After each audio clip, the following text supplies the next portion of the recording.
eléyìí Alhaji Oriyomi Hamzat ẹ padà lọ sí school ẹ lọ kọ́ bó ṣe ń ṣe broadcasting ẹ padà lọ sí school kẹ́ lọ kọ́ nǹkan tó ń pè ní psychology ẹ padà lọ sí school kẹ́ lọ kọ́ bó ṣe ń kọ́ crack kẹ́ lọ ṣe kọ́ bó ṣe ń manage crisis anything tó bá kan ọmọdé anything tó bá kan minor abiyamọ lẹ pera yín náà ẹ ń ṣe abiyamọ Alhaji Hamzat ẹ kì í ṣe abiyamọ yes mo sọ gbogbo ẹnu mi gbé tó bá jẹ́ abiyamọ ni case show ẹ tí mo rí sìn ò ní handle bó ṣe handle tó bá jẹ́ abiyamọ ò ní handle case yẹn bó ṣe handle there is a case going on I'm not joking you can see my body already is boiling I'm not joking I am very serious I am very, very serious. There is a case that is going on presently. They are calling for justice for Ochananya Obanje, a 13-year-old girl, Toesheku. I mean, Toku that 7 years ago. We are still calling for justice for that girl. We are asking that why are the perpetrators walking around freely? Alhaji Oriyomi Hamzat. Video ni mi ò tiẹ̀ fẹ́ gbọ́ mọ́, but mo ní láti play káwọn èèyàn mọ̀ tó símon tó ṣe mí. Aba, wọ́n gbé ọmọ 13 years old wá bá yín ní studio yín. Wí pé ọkùnrin mẹ́rin bá sùn.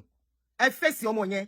Ẹ ń bú ọmọ yẹn ṣé wà okay mi fẹ́ sọ ọ̀rọ̀ àlùfàǹṣá bí ṣe ń sọ̀rọ̀ yìí mo fẹ́ hold ara mi Alhaji ṣé wà okay wọ́n gbé ọmọ 13 years old wá sọ́dọ̀ yín wí pé àwọn mẹ́rin bá sùn ẹ wá ń sọ̀rọ̀ kó parọ́ àbí kò parọ́ ṣé nǹkan tó kàn nìyẹn àbáwọn olórí burúkú olórí ọmọ 13 years tó kú mọ́lẹ̀ ẹ jẹ́ kí n pílẹ̀ kẹ́ gbọ́ oh no mo ti ń gbọ́ nǹkan láyé mi mi ò gbọ́rú eléyìí rí mo ti ń gbọ́ ọ̀rọ̀ láyé mi ò gbọ́rú eléyìí rí gbogbo àwọn tó protect ọmọ nílùú yẹn dà níbo lẹ wà gbogbo ẹ̀yin tẹ́lẹ̀ ń ṣiṣẹ́ fún protection ọmọdé where are the people that are supposed to be protecting children in that country where are the people where is children protection in that country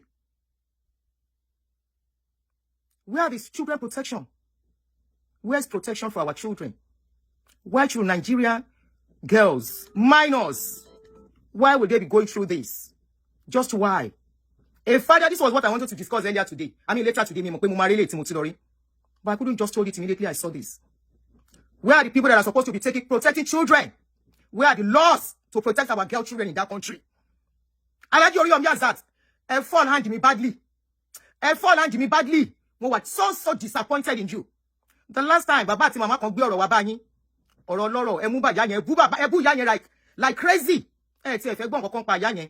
Àwọn èèyàn drag yín bọ̀ mo refuse àti gbé ẹnu mi kúrò. Mo dúpẹ́ ọlá. Olórí burúkú ni ẹ bó ṣe ní madam watch very well kúrò lórí page mi ẹ̀yin olórí burúkú enablers gege ṣé ń gbọ́ lórí burúkú àwọn abiagba Monsurat ẹ ti ṣí èrè but the child herself is not doing the right thing orí yín burú ẹ wà àwọn obìnrin tó pẹ̀lú àwọn lábíamọ orí yín burú she's a 13-year-old for crying out loud ó máa parọ́ because kò ní fẹ́ kán lu òun ó di dandan kó parọ́ àníkà ní yín ẹ̀ ń ṣèyàn ẹ̀ ń ṣàbíamọ ní Nàìjíríà ẹ má bà yí ọmọ jẹ́ ni that is why many of you are already messed up. If you can think, any sùúrù, mo ready yín.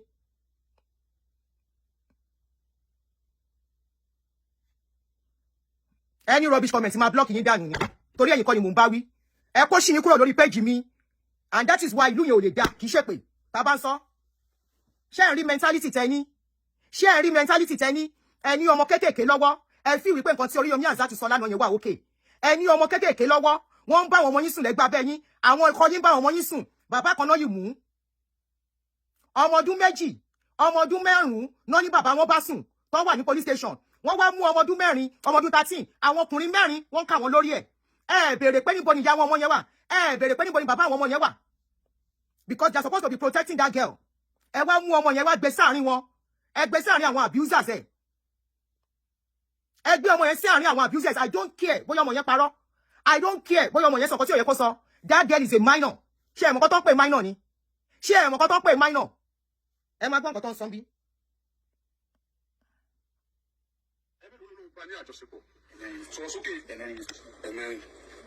Power on. Bluetooth mode. Connected. I'm coming. Ó yẹ kẹ́ mọ̀ better now. Okay. What you mean? My worry, my vision.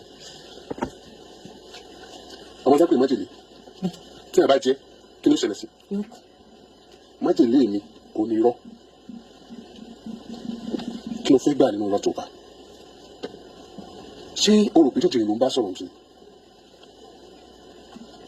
oyún ti wà náà lọ́mọ ọdún 13 wọ́n bẹ̀rẹ̀ lájọṣepọ̀ láti inú August ó sọ fún bàbá rẹ̀ ó sọ fún ìyá rẹ̀ ṣé ń gbọ́ àmọ́ bóyá kókó gan ni àmọ́ ṣé ń gbọ́ bóyá sì kú sí káàkiri ṣé ń gbọ́ yóò ṣe wá dùn. ṣé ń gbọ́ ṣé ń gbọ́ ẹ gbọ́ nǹkan tí Alhaji sọ fún ọmọ 13 years ṣé ń gbọ́ nǹkan tí Alhaji sọ fún ọmọ 13 years. á dùn lẹ́nu ẹjọ́ báyìí ọjọ́ ìlà rẹ̀ ọjọ́ lójú ni dábìlú lọ́mọ ọdún 13 lọ́mọ parọ́ tuntun báyìí. Mi ò parọ́ mọ́. ọmọ yìí wà níwájú àwọn tó abuse ẹ̀. Ó dà wípé Nigerians ò mọ̀ wípé ọmọ 13 years kò ní power to consent. Ó gbára lẹ̀ willingly kò gbára lẹ̀ willingly ọmọ yẹn ò ní power láti consent. Ṣé ń gbọ́ nǹkan tí Alhaji ń sọ? Ẹ wo Alhaji bó ṣe ń question ọmọ 13 years old níwájú àwọn abusers ẹ̀.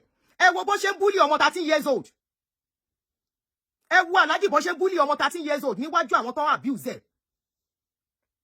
Ọmọ 13 years old abẹ́ òbí ló yẹ kó wà. Àwọn òbí ẹ̀ náà wà responsible for anything tó bá ṣẹlẹ̀ sọ́mọ yẹn. Kí ló dé tí Alhaji ò kó àwọn parents ẹ̀ wá tó jí ọmọ náà bẹ̀rẹ̀ sí question tó ń bú báyìí tó ń bully. This is nothing but bully. Tó sì bẹ̀rù Ọlọ́run kí ló tó sọ nígbà tó kún ìbọn lájọṣepọ̀. Ẹ sọ pé tí n bá sọ pé màá kú. iná ẹnì kejì náà sọ wípé wà á kú ẹnì kejì sọ pé wà á kú tó bá sọ ẹnì kejì náà sọ pé wà á kú. Ṣé ń gbọ́? Kẹ́mi kejì sọ bẹ́ẹ̀. kí làwọn sọ. Ẹ sọ pé kí n má sọ. Ṣé ń gbọ́? ó wà ó kìí sà àbúrò ní sọ báyìí. Alhaji tún bí ọmọ 13 years. Ibi tí mo ti fi àrọ̀ gangan nílé. Ṣó wà ókè ṣá? Àbóyún ló ń ṣe é bẹ́ẹ̀. And the men that slept with this girl, they are right there, sitting at the table, listening to everything. The girl is facing her abusers, looking at them, answering these kind of questions. Alhaji, ẹ lọ gbé microphone lẹ́ẹ̀kẹ́ padà sí school. Ẹ lọ gbé microphone lẹ́ẹ̀. I don't care whatever they say you've been doing before. On this particular one, a mess up big time. A mess up big time. Ó ti mẹ́jọ ńgbà tó sọ ni láwọn kó àbúrò bá sọ àwọn ẹ ṣe bẹ́ẹ̀ ni àkọ́kọ́ ni àwọn tí a bá sọ ní àwọn méjèèjì. inú ẹ̀ mú sọ ẹnì kìíní kí ló tó sọ ńgbà tó bẹ́ẹ̀ sùn kò kàn wẹ́ kó sọ ni ẹ̀mí ló tó bẹ́ẹ̀ sùn. lẹ́yìn bẹ́ẹ̀ sùn kẹ́ni tó bẹ́ẹ̀ sùn ta ló ti bẹ́ẹ̀ sùn ẹni tó kọ́ bẹ́ẹ̀ sùn ni sọ wọn kọ́ bá sùn wọ́n kọ́ sàlàyé tiẹ̀ náà. Ìyẹn parọ́ nípa sùn tó tọ̀ kìlẹ̀ ẹsẹ̀ méjì ẹ̀mẹ́rin ni ìyẹn parọ́ bọ̀ èyí tó bá pè mí kò sẹ́jú ní ìbáyé fẹ́jì ẹni ló pé ẹ̀mẹ́rin ni ìparọ́ ara yìí ní ìparọ́. ó sọ ibi ọmọ kékeré ṣe ní ẹlẹ́dàá rẹ̀ tí mi ní ìgbà kan yọ ọmọ kékeré jẹ lẹ́gbẹ̀ẹ́ mi Ṣé ń gbọ́? ìwà nígbà kan yí ọmọ kékeré náà bàjẹ́ orúkọ ọmọ kékeré náà bá parọ́ má gbàlagbà tó bá Ṣé jẹ ń lọ gbọ́? orí àgbàlagbà yẹn náà da fọmọ kékeré Ṣé yẹn ń gbọ́? English teacher kílẹ̀ gbọ́ ṣé mi yóò kọ́ English mi ò kọ́ ẹni sọ ẹ ṣe teacher mi ṣe teacher. kí ni àwọn aṣọ tó kọ́ àwọn ọmọ mẹ́kì Ní èmi kọ́ mọ̀ kọ́ wọn lẹ́kọ́ ní sùkúù tí mo kọ́ wọn lọ tó kọ́ wọn. ẹ dákun kí ló tó kọ́ àwọn ọmọ lọ sùkúù kí like what tọ́lẹ̀ bára rẹ ní ojú ọba rẹ báyìí like you just submit yourself to help them. Yes, mi ò ní any bad intention. ooo mo sọ pé oníbàdàn tẹ̀ sàn kí ló ṣe what are you doing for living. I'm into gas business. I'm selling gas. I'm selling gas. ó wá gbé ládùúgbò yẹn ó wá jẹ́ bí àwọn ọ̀dọ́ àdúgbò tó máa ń wíṣ àwọn ọmọ àdúgbò wẹ́ẹ̀ láti tọ́ wọn sọ́nà ẹ̀sílẹ̀ ẹ̀sílẹ̀ kí wọ́n wá sí lórí bẹ́ẹ̀dì rẹ̀. In fact, n tó ń sọ nísàlẹ̀ ọ̀tọ̀ ní tó ń sọ ó ní èmi mo rí kùn pé èmi mo dìsẹ́jù náà rí sẹ́yìn nígbà tó rẹ̀ ga ní ìdúnnú. Ṣé ń gbọ́? Àníbà tó ṣàfọwọ́. Níwájú ọmọ yẹn. Àníbà tó ṣàfọwọ́. tí àwọn olùdó wọnú yàrá rẹ̀ tó jókòó tí ọ. The first day àti ọjọ́ tí ó wá pé òun ò tilẹ̀ sí náà nígbà tí ìfẹ́ ìfẹ́ sí ọ̀rọ̀. ẹ̀mí ló ló bá ní àjọṣepọ̀ fọ sókè ẹ̀mẹ́rin ni sọ. ẹ̀mẹ́rin ọmọ Nàìjíríà ọmọbìnrin tí wọ́n ń pè ní kílókọ̀ rẹ̀ rọ̀fíà yìí ọlọ́ni ọ̀sà ọdún wa pẹ̀lú irọ́ Ṣé ń gbọ́? ọlọ́ni ọ̀pàrọ̀ dáadáa Ṣé ń gbọ́? Alhaji, ọ̀pàrọ̀ dáadáa Alhaji, ìwà ni pé Alhaji. Mo respect yín mi ìdẹ́ ń gúnyàn bẹ́ẹ̀ yẹn lórí social media. Olórí burúkú lọmọ Nàìjíríà tó ń bá tẹ́tí sí yín. Ọmọ Nàìjíríà tó bá pàtẹ́wọ́ fún yín pẹ̀lú ọ̀rọ̀ yìí. Tẹ́ ẹ̀ sọ pé ọmọ Nàìjíríà. Ṣé ń gbọ́ irọ́? Alhaji, ọmọ 13 years lásán. A sọ̀rọ̀ ọmọ 18 years. A sọ̀rọ̀ ọmọ 20 years tó ti gbọ́n. Ọmọ 13 years is a serious minor. Ẹ jọ̀ọ́ àwọn child protector lórí ní Nàìjíríà. Ẹ bá wa pé Oriyomi, ẹ bá wa dá padà sí school. Ẹ bá wa lọ kọ́ wọ́n ṣe handle case báyìí. Nobody in a normal society. Ẹ lè ládùn ní ti dé. Yes, mo tún dé. Because majority our people ẹ wà backward. Kò dẹ̀ kan bẹ́ ṣe travel tó. Ẹ wà so backward. Nobody in a sane society ló máa gbé ẹni tó abuse tó máa gbé síwájú abuser ẹ̀. not one abuser, not 2, not 3, 4 abusers. Ọmọ 30 years old, ó wá face àwọn abuser mẹ́rin àgbàlagbà. Ẹ wá ń question ẹ̀ níwájú àwọn ọmọ yẹn. Ẹ tún wá ń sọ pé ń parọ́. Alhaji, ṣé ẹ mọ̀ kan tó ń pè ní pé ọmọ 13 years old kò ní power of consent láti consent for anything. Tó bá ṣe yes, tí àgbàlagbà ṣe kíní yẹn, àgbàlagbà yẹn náà máa mú responsible. Ẹ wá ń bú ọmọ yẹn, ẹ wá ń bully ọmọ 13 years old yẹn, mi ò mọ̀ wọ́n rí, mi ò rojú ẹ̀. But this is highly unacceptable.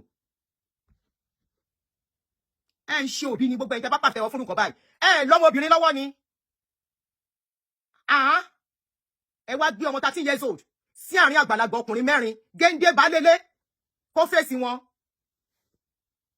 Kọ́mọ yẹn fèsì wọn, ẹ tún wá ń sọ wípé ọmọ Nàìjíríà ṣe rí pé onírọ́ lọmọ yìí. Onírọ́ kí lẹ fẹ́ kọ́mọ yẹn sọ? Ọmọ wà nínú ẹ̀rù, ọmọ wà láàrin ẹ̀rù, ó wà láàrin àwọn. Ẹ jọ̀ọ́ torí Ọlọ́run gbogbo àwọn tó ń sọ̀rọ̀ kò sí tí ó lè bí ọmọ yìí lọ́mọ. Ẹ wá fẹ́ kí ọmọ yìí kó wá sọ pé báyìí lọ́ọ̀lọ́ ṣe rí. Ọmọ 13 years kó sọ wípé lóòótọ́ wọ́n ti ń bá òun sùn ti pẹ́. Irú ìlú wo ni Nàìjíríà torí Ọlọ́run? Ṣáwọn ìjọba wa kan gba owó sápò gbogbo ẹ̀yin tó yẹ kẹ́ ṣe òótọ́, tó yẹ kẹ́ dúró fún àwọn ọmọ wa. Abájọ an average Nigeria kan tó pé 20, kan tó pé 18, wọ́n ti mọ̀ nǹkan tó ń pè lóko, wọ́n ti mọ̀ nǹkan tó ń pè lóríṣiríṣi. Ibi tó ti ń thrive nìyẹn, nígbà tó jẹ́ wípé at a very tender age. Tí ò yẹ kán súnmọ́ mọ́, wọ́n súnmọ́ ọmọdé ní Nigeria, and we have counted it normal. If people can come on social media and say, how old is that girl? She's 14 years. Oh, she don't know that thing, tete.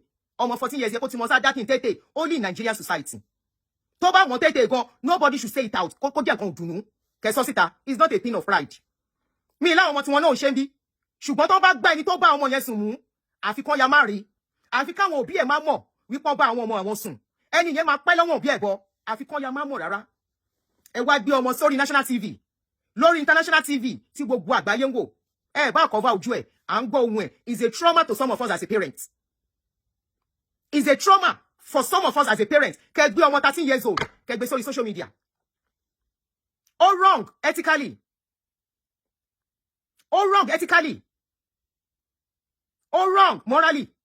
All wrong in every angle. Kẹ́ gbé ọmọ, I don't care. Kó má sẹ́ni tó fún lóyún nínú àwọn people yẹn. For the fact wípé wọ́n fún ní oyún, ó yẹ kẹ́ gbé síbì kan, kẹ́ tọ́jú ẹ̀. Kó wá farabalẹ̀ sẹ́ni tó fún bá òun sùn. Kò ń ṣe nǹkan tẹ́ ṣe fọ́mọ yìí. Ẹ lọ kọ́ bó ṣe ń ṣe irú iṣẹ́ báyìí tẹ́ bá mọ̀ pé iṣẹ́ ọmọdé iṣẹ́ ẹlẹgẹ́ ni. Iṣẹ́ ọmọdé iṣẹ́ ẹlẹgẹ́ ni. Ọmọ 13 years lóyún. Yes, she's pregnant. Ẹ tún wá gbé síwájú àwọn tó wá abuse ẹ̀. Ìkan jẹ́wọ́ náà. Tí ó bá èèyàn kan sọ pé kò sẹ́ni tó fún lóyún nínú gbogbo wọn, bá àwọn tó bá sùn wà nínú wọn. Àbí wọn sí ńbẹ̀. Àwọn tó bá sùn ní wà nínú wọn náà. I don't care how it ends. This is a very bad job. Ẹ jọ̀ọ́ ẹ má ṣe rú ẹ̀ mọ́. Ẹ má traumatize wa. Ẹ má traumatize wa pẹ̀lú show báyìí. This is a show tí ó make sense. Ọmọ 13 years. 13 years. We are not talking of 20. We are not talking of 18. 20 of age. Àwọn parents ọmọ yẹn ló yẹ kẹ́ pè. Even if you want to talk on social media. Ẹ pè àwọn parents ọmọ yẹn. Àwọn ló yẹ kán sọ̀rọ̀. Kán ṣàlàyé. Ọmọ yẹn máa mú sí corner. Kò yẹ kó tiẹ̀ rí kankan nínú wọn. Tó bá dẹ̀ máa rí wọn, ibi tó ti máa wò wọ́n, kò ń ṣe ibi táwọn people yẹn ti máa rí. Ẹ tún wá ń bu níbẹ̀. Ọkàn yín dẹ̀ balẹ̀. Onídẹ̀ẹ́sẹ̀ yìí, ó ní wọ́n gbé wá látàárọ̀ wípé ọba rọ̀fì alájọṣepọ̀. Inú tẹ́ẹ̀sì tá a ṣe, ó fi hàn wá pé ó ló di fúláwà òun ni. Ó fi hàn pé wọ́n ṣẹ̀ di fúláwà rọ̀fìá. Wọ́n di fúláwà ẹ̀, wọ́n ṣẹ̀ṣẹ̀ di fúláwà ẹ̀. For the fact wípé ìkànnì wọn tiẹ̀ ti sọ pé òun bá sùn. Alhaji, ṣó yẹ kán di fúláwà ọmọ 13 years? Ó jẹ́ wọn ni, kò já wọn ni. Ṣó yẹ kán di fúláwà ọmọ 13 years? Alhaji ẹ traumatize mi o, gẹ́gẹ́ bí òbí. Ti ṣe tẹ́lẹ̀ lágbàdà lọ́sọ́dọ̀ ọkùnrin ẹlẹ́mẹ́rin. Rọ̀fíà òkìlẹ̀ mẹ́sẹ̀ pé ọkùnrin kan bẹ tó jẹ́ lẹ́ẹ̀mẹ́rin, ó sọ pé máa yí jẹ́ di fúláwà òun ni. Àbí tó sọ kọ́hún. Kí ló dé tó sọ bẹ́ẹ̀? Ṣé wọ́n kọ́hún? Sọ̀rọ̀, kí ló dé tó sọ? Sọ̀rọ̀ pé irú àkókò nù. Ẹ̀yin ni ká lọ. Bẹ́ẹ̀dì tí ń bẹ yàrá ọkùnrin. Irú aṣọ ní kọ́lọ̀ aṣọ náà tẹ́bẹ̀. White àti brown. White àti brown. Look at the question Alhaji is asking this there. White àti brown ni wọ́n bá ń bẹ̀. Only brown tètè tí wọ́n fi sílẹ̀ síbẹ̀. White one. White àti brown. Nínú yàrá náà yẹn, lọ́jọ́ tí ó bọ́ lájọṣepọ̀, sọ mọ̀ pé ìgbà àkọ́kọ́ ni, ó fọ́ ọ̀sẹ̀ ni. Ìgbà àkọ́kọ́ ni. Tí ọkùnrin ọkọ̀ bọ́ lájọṣepọ̀, ìgbà àkọ́kọ́ ni. Bẹ́ẹ̀ kí ló ní? Ìgbà kejì. Ìgbà kejì ni. Eléyìí ti ṣẹlẹ̀ mẹ́rin. Ṣẹ́ngbọ́. So ní ìpín ọkùnrin kejì ni. Look at questions. Ta ló kùnrin àkọ́kọ́ gan nínú ayé nínú láìpẹ́? Àwọn náà. Ẹni, Bẹ́ẹ̀. bó ni máa ṣe gbà yẹn gbọ́? nígbà tó sọ pé ní náà ní tẹ́lẹ̀ ká padà mi lè jáde jáde lóhùn má parọ́ fún mi èmi ìlú òwò bọ nílé. ọjọ́ yìí lọ́sùn tí tọba mi ní ìkọ̀kọ̀ tí mo lọ ní tó yá tó padà pè mí tó sọ wípé sílẹ̀jì mi mo sọ pé a sọ wípé ìjọ táwọn sí àwọn òun ẹ̀jẹ̀ mo sọ fún yín pé mo rí o pé mi ẹ̀jẹ̀ ìjọ náà. ṣé ń gbọ́ question. kí ló sọ pé kò ń ṣe virgin. alájí mi parọ́ kì í ṣe virgin nípa mi lọ parọ́. ó trauma rẹ̀ délé náà. ṣé ń gbọ́ questions. kí ni kọ́lọ̀ bẹ́ẹ̀ jẹ aṣọ bẹ́ẹ̀ jẹ. blue and white ó sì gẹ̀ẹ́tì náà white wá. mi ò rí eléyìí rí alájì wa ń sọ fún ọmọ yẹn kó máa identify ìbẹ́ẹ̀dì wọn bó ṣe rí àti bẹ́ẹ̀ṣíìtì alájì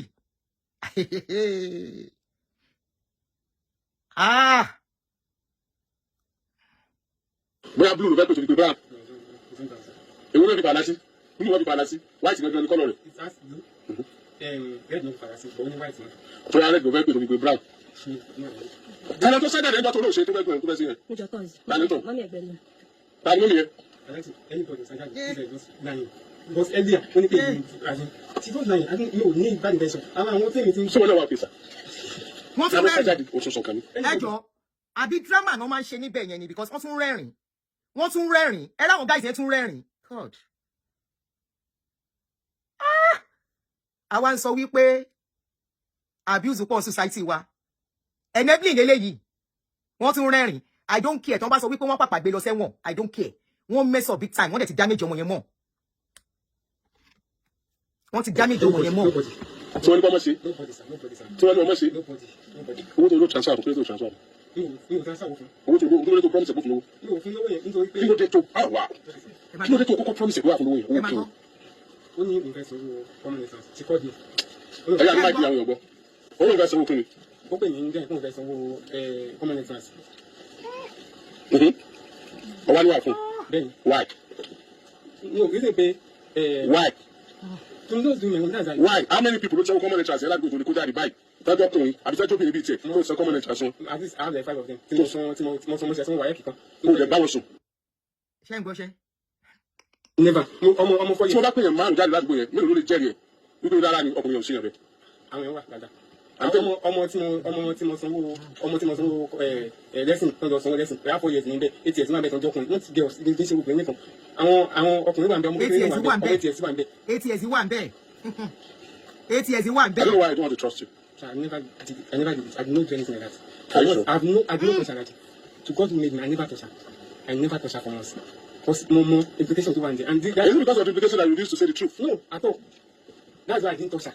That is why I didn't touch her. You wanted to touch her. No. It was because of the implication. No, because I never had the intention of touching her. I never did. Why did you withdraw from touching her? I don't have intention. I don't have intention initially. I don't have it in touching her. I'm just doing my own life. I don't know my job for you. Oh, my God, I don't know my father. báyìí kò bá ti ṣe. But my dear for anybody more. No, my just my for anybody more. But my for anybody more. But I was just doing it for God.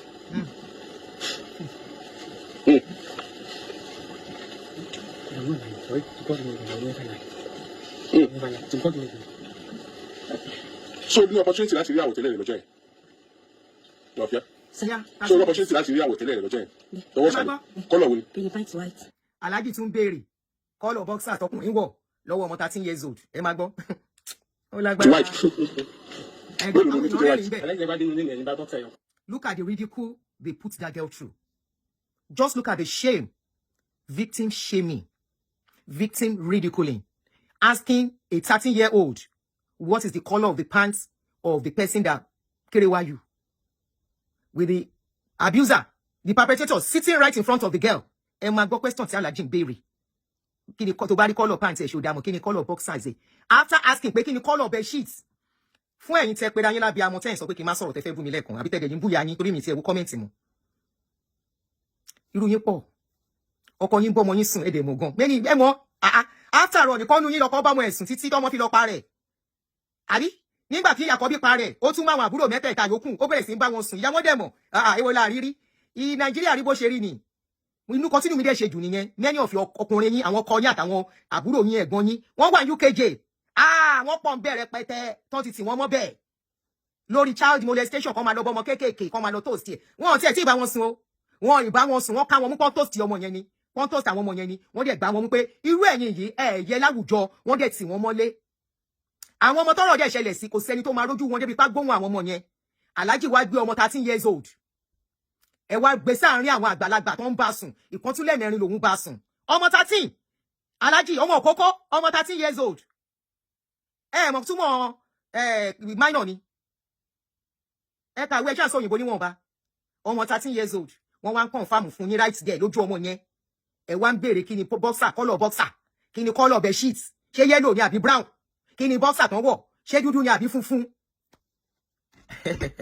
àná àwọn obìnrin kan dẹ̀ lówó kè alórí yín burú wèrè ló pọ̀ nù gbogbo yín wèrè ló pọ̀ jù nù ẹ̀yin tẹ̀sán kó wà wọlé. I don't have boxer. You don't have boxer? Yes, sir. I don't have it. Kò sí gẹ̀rẹ́. Right now, I don't get it. I know it's good. Kò tiẹ̀ nígbà. Mi ò kí ń bọ̀ ni. Wow. Mi ò kí ń bọ̀ ni. Ọlọ́run kí wọ́n tó ló bá dùn yẹn. ṣòkòtò nìkan yẹn náà wà tó dé ibi òun kan. wọ́n tún fèsì ọmọ yẹn ní ṣòkòtò nìkan lọ́wọ́ tó débi orúnkún wọn olórí burúkú ọmọkùnrin wá sí she's a fucking liar she's a fucking liar olùṣe ẹ̀ tún sọ pé fucking liar lọ́mọ yẹn kí lẹ fẹ́ kó sọ ọmọ tó wà nínú ìbẹ̀rù ọmọ tó àyè ń já ọmọ tó ká pé at that age ó ti ṣe nǹkan tí ò yẹ kó ṣe what were you expecting her to say tó dẹ̀ mọ̀ wípé Ọlọ́run ló mọ abuse ọmọ yẹn ti go through tó fi donírọ́ ọmọ òun dédé parọ́ oh yes ọmọ kékeré òun dédé parọ́ ọmọ kékeré ló innocent jù tẹ́ bá fẹ́ gbọ́ tọrọ nǹkan ọmọdé ní kẹ́ béèrè ṣùgbọ́n ọmọdé tó ti abuse tó ti brutalize ayé ẹ̀ wọ́n máa expert pa nínú irọ́ àwọn ọmọ tó ti brutalize ayé wọn tó ti lù wọ́n lálùbami tó bá jẹ́ little mistake náà ṣe ìgbájú náà máa fún ọmọ bẹ́ẹ̀ yẹn tó bá jẹ́ tọmọ yẹn bá ṣe nǹkan tí ò dágan tó bá rò pọ́n máa lòun sí apàrọ̀ ọmọ rẹ̀ á ní kó nǹkan lòun ṣe o nǹkan tó dẹ̀ ṣe yẹn da ìbẹ̀rù ò ní jẹ́ kó sọ òótọ́ ọ̀rọ̀ Alhaji àwọn tó yẹ kẹ́ hold responsible àwọn olórí burúkú tó kàn fáwọn àwọn bá sùn àti ẹni yòówù tó bá fún lóyún ọmọ gan lè má máa wọn tó fóun lóyún because bóyá wọ́n pọ̀ ládùúgbò wọn tó ń bá sùn ọjọ́ wo ni mo sọ story àwọn ọmọ kan tí àwọn máa ń gbélé tó máa lọ bí iṣẹ́ few days ago on my show sorry my Yoruba non-Yoruba speakers the person I'm doing the show for is a Yoruba man to make it go so that I can get my message àwọn ọmọ yẹn bí àwọn ṣe máa fi wọ́n sílẹ̀ nìyẹn ká láwọn ọmọ yẹn náà bóyá ọ̀dẹ̀ ti ṣẹ́yìn several times ká ná lóyún wọn ò lè sọ pé èèyàn kan báyìí ló lóyún ló fáwọn lóyún torí kò sí ẹni tí ò kó wọn mọ́lẹ̀ ládùúgbò ìyá wọn máa kó wọn lẹ̀ ó ti lọ́ ti ẹ̀ ni ó máa kó wọn lẹ̀ sorry batabutu ó máa lọ ní ìyá àwọn ọmọ yẹn ìyá ọmọ yìí wà ń bẹ̀ kó àwọn ọ̀jẹ́ ìkẹ́ni kọ́kọ́ ṣẹ̀kẹ̀ṣẹ̀kẹ̀ sí ọwọ́ ìyá àti bàbá tó bí wọ́n lórí burúkú ni wọ́n fẹ́ lọ́mọ yẹn woefully torí iṣẹ́ wọn ni láti tọ́jú ọmọ yẹn láti protect ẹ̀ ẹni tí ò bá lè tọ́jú ọmọ kó má bímọ ẹni tí ò bá ráyè fọ́mọ kó má bímọ ní ìlú táwa wà yìí tó bá bímọ tó fọ́mọ ẹ̀ tàràkà ìwọ ló máa lọ sẹ́wọ̀n wàá lọ sẹ́wọ̀n for the fact kó fọ́mọ ẹ̀ tàràkà tí nǹkan bá ṣe ọmọ yẹn in the process ṣebí Naija kan náà mú ẹnjọ́ mẹ́ta yìí kí ló ṣẹlẹ̀ ó fi ọmọ sínú mọ́tò ó lọ ṣiṣẹ́ kó tó bọ́tọ̀ ọmọ ó ti gbẹ́mìí mì ó wà lẹ́wọ̀n bá ṣe ń sọ̀rọ̀ yìí ó wà ní I'm not watching nothing I am not watching nothing this is wrong in all totality I don't care what you have been doing before don't tell me to go and watch anything. Tabako wọn ní gbé call but already I wasn't myself. Ṣòkòtò tó débi orúnkún wọn. òun nìkan náà. Mi ò ní ṣọ́ọ̀tì nìkan lájú. Mi ò sì náà wọ̀ nílé. Ẹ bá dé nílé ẹ̀rí bá ṣọ́ọ̀tì nìkan I don't wear it. Mi ò ní ṣọ́ọ̀tì nìkan mi ò kí ń bọ̀ I don't wear it. I don't wear it. Mi ò ní I don't have anything I don't wear it. You can go to my house. See everywhere. Mi ò wọ́n nǹkan bẹ́ẹ̀ mi ò ní mi ò kí ń bọ̀.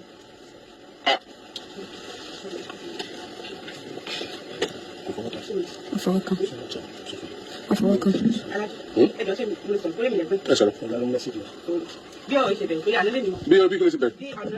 Bí ọ̀rọ̀ yìí ṣe bẹ̀rẹ̀ ọ̀rọ̀ yìí ọ̀yà tó sọ bí ọ̀rọ̀ yìí ṣe bẹ̀rẹ̀. Gbogbo nǹkan lẹ fi ń ṣe kọ́mẹ́dì gbogbo nǹkan lẹ fi ń ṣe kọ́mẹ́dì nǹkan táyì fi ń ṣe kọ́mẹ́dì lórí show yìí tó bá jẹ́ ibi ni àwọn àǹkọ̀ yẹn máa sunkún ni tó bá jẹ́ ibi ẹ máa rí àwọn àǹkọ̀ yẹn tó máa nu ojú wọn tó mi máa jáde lójú wọn tó bá àǹkọ̀ ru program báyìí ẹ wá sọ di kọ́mẹ́dì ẹ sọ pé wọ́n fún ọmọ 13 years old lóyún wípé ó ń ka ọkùnrin 4 kò dẹ̀ sẹ́yìn tó lóyún nínú gbogbo wọn ó ń ka wọn jáde ẹ sọ di kọ́mẹ́dì ẹ sọ di comedy show ẹ lọ kọ́ iṣẹ́ wọ́n máa ń wo àwọn shows yín kọ̀ọ̀kan máa wà pissed off Alhaji studio lẹ́lẹ́ ní ẹ wà more professional pẹ̀lú iṣẹ́ tẹ̀ ń ṣe studio lẹ́lẹ́ ń ṣe ẹ ń ṣe blogger you should be more professional àfi tó bá jẹ́ wípé ẹ ń ṣe arrange story fún wa lójẹ̀kùn some of your stories tó jẹ́ wípé ó call for sober reflection ó call for deep thinking ẹ máa rẹ́rìn ẹ máa ṣàwàdà pẹ̀lú àwọn cases kankan this is not a case to make a joke of this is not a case to make a laugh of this is not a case to make a comedy of ẹ tún sọ di comedy ẹ wá mú ọmọ 13 years ẹ wá ń bully láàrin yín mi ò care bóyá eventually jail àwọn tó bá sùn I don't care about that I care about the trauma you put this girl through and tá a bá sọ báyìí ẹ máa continue ẹ tún máa ṣe béèyàn pé yín ní kọ̀kọ̀ téèyàn bá yín sọ ẹ tún máa continue ẹ calling you out is the best option for you to stop this because this is too deep this is traumatizing fún òbí gidi I know what I see nípa come and not abuse ọmọ lóríṣiríṣi tó máa ń send this olúwe I was telling somebody yesterday pé if you don't take care of yourself that is why sometimes I stop discussing I will stop take a pause discussing some issues kó má máa affect yàn ọmọ 13 years old ẹ ò bẹ ṣe ń búlẹ̀ láàrin yín ọmọ yẹn tí ọmọ 13 years gbóyún oyún wà nínú ọmọ 13 years oyún wà nínú ọmọ 13 years eléyìí la yín discuss tá yín pariwo justice for tá àti rí justice eléyìí la yín pariwo justice for 13 years lòun náà òun la yín pariwo justice tá àti rójútùú eléyìí àwọn parents ẹ kò sí much lọ́wọ́ wọ́n send ẹ lọ bá ẹ̀gbọ́n ẹ̀ àti àbúrò ìyá àbá ìgbọ́n yẹ kó máa lọ gbé bẹ̀ ọmọ ló kọ́kọ́ bẹ̀rẹ̀ sí ń bá ọmọ yìí sùn ìjọ́ tí bàbá ka mú bàbá náà tún bẹ̀rẹ̀ sí ń bá ọmọ yẹn sùn tọmọ yẹn fi sick tọmọ yẹn fi ní VVF yẹn ló pàpà pa ọmọ yìí VVF ló pàpà pa ọmọ yìí Alhaji sometimes I think you are a content creator honestly the way you do your cases I think sometimes you are a content creator serious case lọ́rọ̀ tó fi ṣe yẹ̀yẹ́ yìí serious case lọ́rọ̀ tẹ́ gbé sórí social media tẹ́ sọ di comedy ẹ̀ ń ka ọkùnrin 4 lórí ọmọ 13 years old and that's all feel crazy kẹ́ dìde kẹ́ gbá àwọn ọkùnrin yẹn lójú èyí tó ti ẹ̀ kọ́kọ́ admit pé òun gbọ́ ọmọ yẹn sùn lẹ́ẹ̀mẹ́rin kẹ́ mú nǹkan kẹ́ wo ọmọ lórí ẹ wá ń bá wọn ṣàwàdà ẹ̀ ń sọ pé okay 4 péré náà ní títí ẹ 4 péré fọmọ 13 years ṣé wọn ọdá méjì tó ti máa ṣe sá ṣé ọmọ 13 years ilé ìdánmọ bí ọmọ 13 years tó bá bí ọmọ ayé ò lè normal mọ́ láyé 13 years ṣé body ẹ ti develop oyún ṣé body ẹ ti ready foyún ẹ wá gbé nǹkan tó jẹ́ nǹkan ìbànújẹ́ tó fún nǹkan ìbànújẹ́ létí òbí gidi ni o mi ò sàwọn lórí burúkú agbábí òbí tọ́rọ̀ wípé ó normal náà ṣèbí iṣẹ́ náà ń ṣe ṣèbọ́n ti ṣe dáadáa kan rí oníkálùkù ṣe tiẹ̀ lórí social media ni don't tell me to applaud anybody's whatever anybody's doing on social media èyí tèmi náà ṣe ṣọ́ applaud mi I do my own I go let them do their own and go but if I do anything bad let them call me out too apart from analyzing issue public issues ni ma analyze if you are handling this kind of case tẹ́ ẹ bá mọ̀ nípa ẹ̀ or anybody tó bá fẹ́ máa ṣerú case by before you start doing it ẹ lọ kọ́ nípa ẹ̀ especially if you have to start handling children especially if you are going to be handling children's cases it's a very sensitive issue you don't make light of it you don't make joke of it you don't make comedy of it you don't make an abused person to face the abuser all wrong in all totality ẹ wá gbé ọmọ 13 years old ẹ wá gbé síwájú àwọn àgbàlagbà tó lè bí lọ́mọ kí lẹ fẹ́ kó sọ kí lẹ fẹ́ sọ ẹjọ́ kí ni memory ẹ̀ bóyá kò rántí àwọn tó ti ẹ̀ bá sùn bóyá kò tiẹ̀ mọ àwọn tó bóun sùn bóyá kò tiẹ̀ rántí wọn mọ́ bóyá ní kálukú kan mú ládùúgbò olórí burúkú làwọn ìyá tó bí ọmọ yẹn àti ìyá àti bàbá ẹ̀ olórí burúkú ayérayé ni wọ́n àwọn òbí tó yẹ kán sọ̀kò pa ni wọ́n ṣòbí àwọn olóṣì àwọn eléri ibú dédé tán tó mọ bí tá máa bí ọmọ àwọn ló yẹ kó sọ̀kò pa or whoever is a guardian of that girl ọmọ yẹn wọ́n ti bá sùn títí kò mẹ́ni tó bá sùn mọ́ kò lè count mọ́ omi wípé wọ́n ti tún ayé ọmọ yẹn ṣe ká má sòdì kejì káyé ẹ̀ má bàjẹ́ ẹ̀yin náà gẹ́gẹ́ bí abiyamọ ní yín náà because ẹ mú ọmọ yín ẹ protect àwọn ọmọ yín náà kò sẹ́ni tó mọ àwọn ọmọ yín that means wípé ẹ protect àwọn ọmọ yín that means wípé I want to count as òbí rere but ní aspect eléyìí ẹ handle ẹ̀ rárá ẹ ṣe òbí tó bá protect ọmọ ẹ̀ á protect ọmọ ọlọ́mọ tó bá jẹ́ ọmọ yín náà ṣe léyìí fún Alhaji ṣé bẹ́ẹ̀ ṣe máa handle kéèsì yìí lélẹ́yìí mo béèrè ní o ìbéèrè òde fàjà tó bá jẹ́ ọmọ yín 13 years old náà ṣe léyìí fún ọmọ yóò ṣọmọ mi ṣùgbọ́n tí n bá rí àwọn pípù yẹn wàláì máa gbé yín máa dé mọ́ wọn níbi tó dáa tí wọn ò ní gbàgbé pẹ̀lú bó ṣe ń sọ̀rọ̀ yẹn 45 pé kan tiẹ̀ sọ pé òun ṣe ẹ̀mẹ́rin kò ní fi ara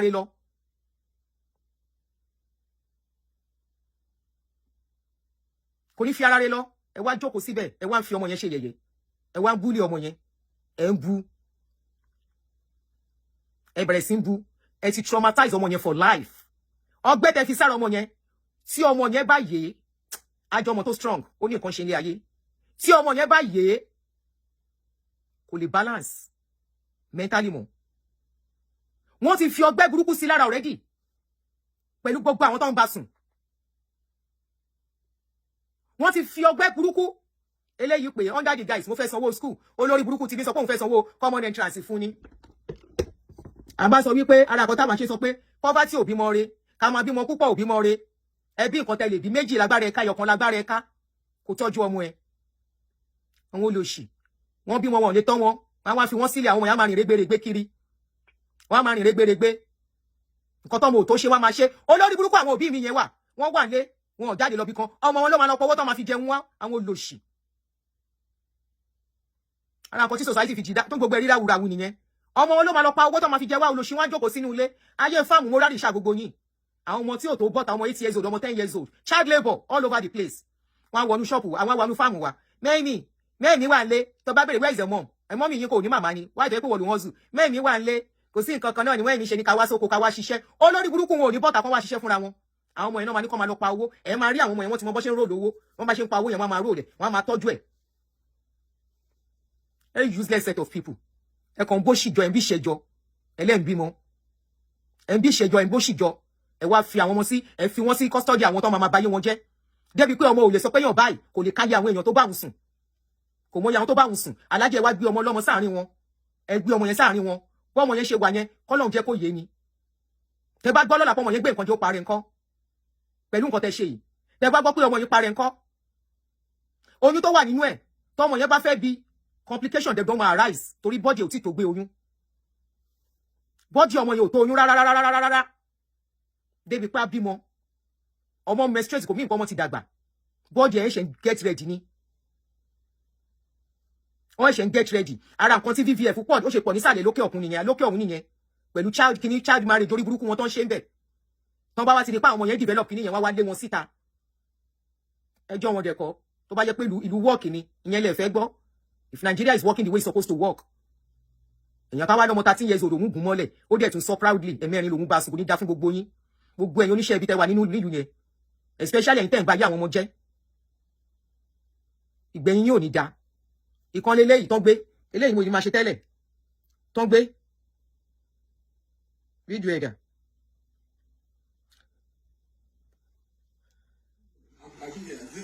ọmọ ọdún méjì àti ọmọ ọdún márùn-ún.